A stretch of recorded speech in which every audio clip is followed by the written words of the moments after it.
Hello! Welcome back to my channel. In today's video, I thought we could talk about 10 fashion rules that you should ignore to dress better. And I know, in a recent video, I talked about 10 fashion rules you should follow to dress better. And I am normally a rule follower. I am boring, but with fashion, I do like to break the rules sometimes. And so in this video, that's what we're gonna do. I'm gonna show you lots of examples, lots of style inspirations, and I really hope you enjoy it. If you do, you should give the video a thumbs up because the YouTube algorithm really likes that. And if you wanna subscribe, I mean, hey, you can do that too. So let's get started. The number one rule that you should ignore and you can actually dress better is the idea that classic staples, the classic essentials, wardrobe must-haves that everybody always talks about, they have to be costly. They have to be this big investment. And I just don't think that's true. And so I'm really excited that today's video sponsor, as they say, is Lily Silk. I've worked with them many times in the past because I really, really love so many of their items. Most specifically, their silk blouses, which is what I'm wearing. But I also really like their cashmere sweaters. I have many of them. I also have this. Their silk bedding. This is the pillowcase. Oh my gosh, is it just not...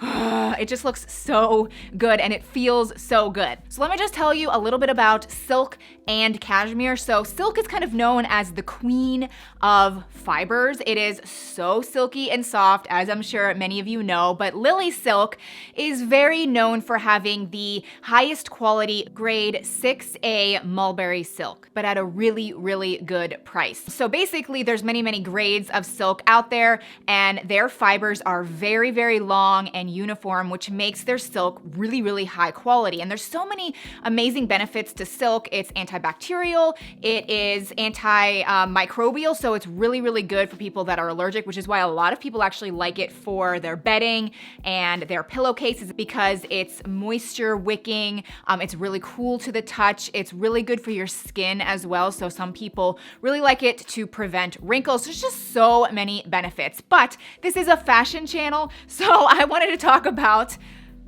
the shirts. And so I'm gonna be trying on some of these beautiful silk blouses for you. This one is probably one of the very first ones that I ever got. It's still going strong. It's in so many of my videos. I love the pink color. It comes in a lot of colors. Almost all of their tops come in many, many colors, so you don't have to go completely neutral.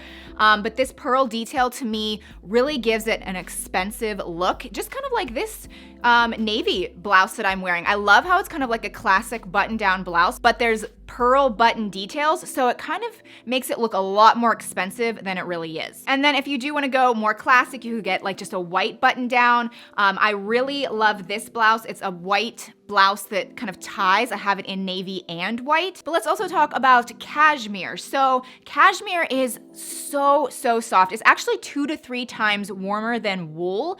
So obviously it keeps you really, really warm, but wool is known to be scratchy against the skin, whereas this is so soft. So cashmere is known as the jewel of fibers. So it's a very luxurious fabric and it feels so great against the skin, but again, it keeps you warm. So the prices for Lily Silk cashmere sweaters to me are the best out there. They also have really nice nightgowns and pajamas. My mom is obsessed with their pajamas. She's also obsessed with their bedding as well. I got her hooked on those. But anyway, I do have a code. It is Shay12 and I don't make money from the code or anything, but if you do use that code, you will save 12% on their entire website. So again, get it out of your head that you have to spend tons and tons of money to have the classic staples in your wardrobe. Number 2, the next fashion rule that you should ignore to look better. And this is kind of different. I feel like I try to think of different things than what everybody always says. So you should ignore the fact that clear heels have a bad reputation. Do you know what I mean? They're known to be stripper shoes. No, they are not known to be that. That is just ridiculous. And guys, clear heels make your legs look so darn good, and you can get them in so many different varieties. These have been my go-to, my favorites for at least a year or more now. They're still available. I went with black, but I really like the nude color as well. And also, clear heels have a reputation of just being really uncomfortable, and I've had several pair now. They are not uncomfortable. They're actually quite flexible, they don't give me blisters, and they make your legs look a mile long. The next fashion rule you should ignore is the idea that faux leather looks tacky. Now, I feel like I'm an expert with tackiness. I did a whole video on things that make you look tacky. And guess what?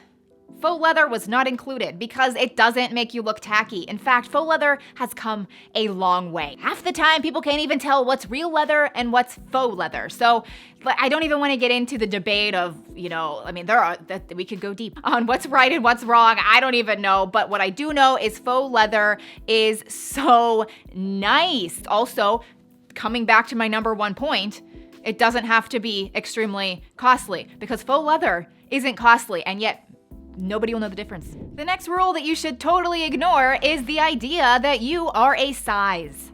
I don't know why people always ask, what size are you?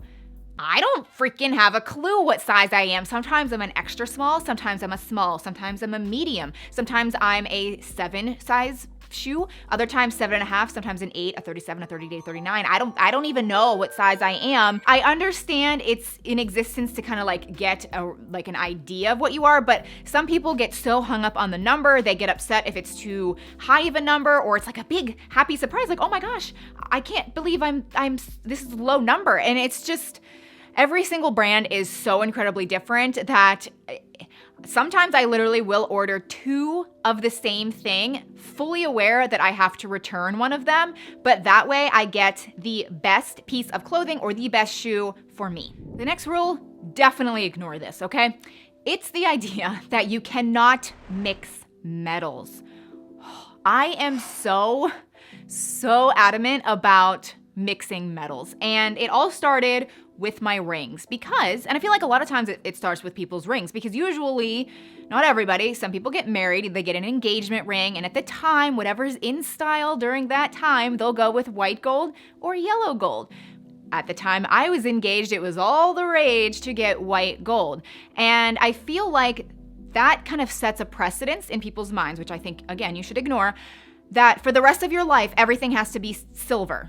Or for the rest of your life, everything has to be yellow gold. And that's just so unfortunate. So I have white gold rings, but I have Cartier white gold jewelry. I then have mixed in here yellow gold. I've got yellow gold earrings as you see. I collaborated with Miranda Fry, like my favorite jewelry brand, and we did the Shea necklace. But guess what? I liked it the best in yellow gold. And so I just love mixing it all together. I feel like it creates a nice balance and it doesn't hold you back for the rest of your life. So I encourage you, if you haven't already, try mixing your metals.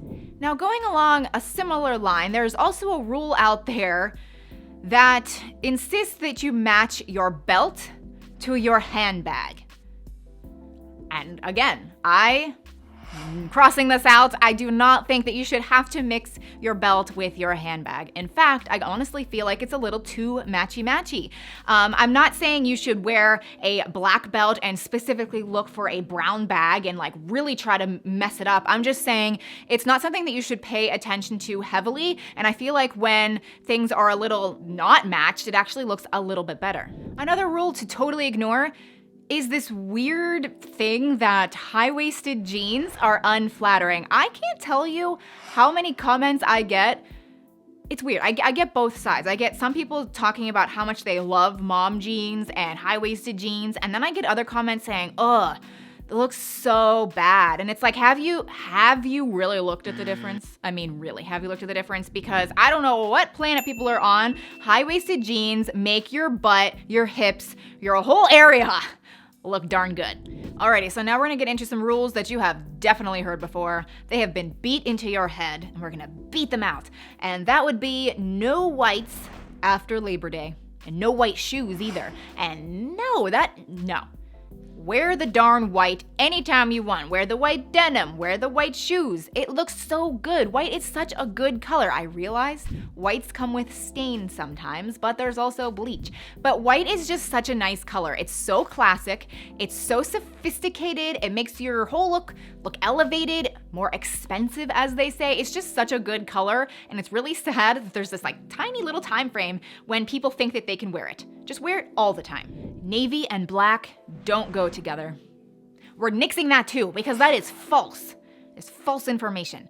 it does look good together. I'm going to insert some footage from a few videos back because it just looked so good. I loved these two outfits. The one is this beautiful pantsuit. It's like this really rich blue color, and I paired it with black. It looks so nice together. Then I have this navy blazer, and I actually think it always looks best with black. And what's interesting is the detail around the blazer, like the buttons, they actually have black buttons. So whoever designed that blazer also agrees that the black and the navy looks good. So get that rule out of your head.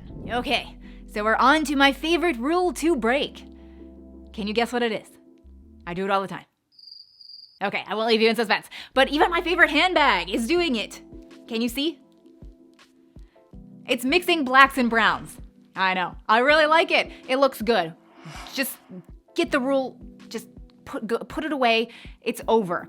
Mixing blacks and browns, it's actually, in fact, I encourage you to do it. If you're still on the fence, I know there's some people that are still very on the fence, the easiest way to get over the little hump is to actually do camel, like the camel color, kind of like this color and black. That is a great little entry, a little like putting your foot in the puddle. Does that make sense? Getting your feet wet. Wow, that's really what I was trying to say. Gets your feet wet. It's a really nice color palette to do, and I feel like it'll like easier way in to this rule breaking. So those are 10 rules that you should ignore, and you will actually look better. I really hope you liked it. If you did, give it a thumbs up and be sure to subscribe if you're new, and I will see you very soon in one of these videos. Bye.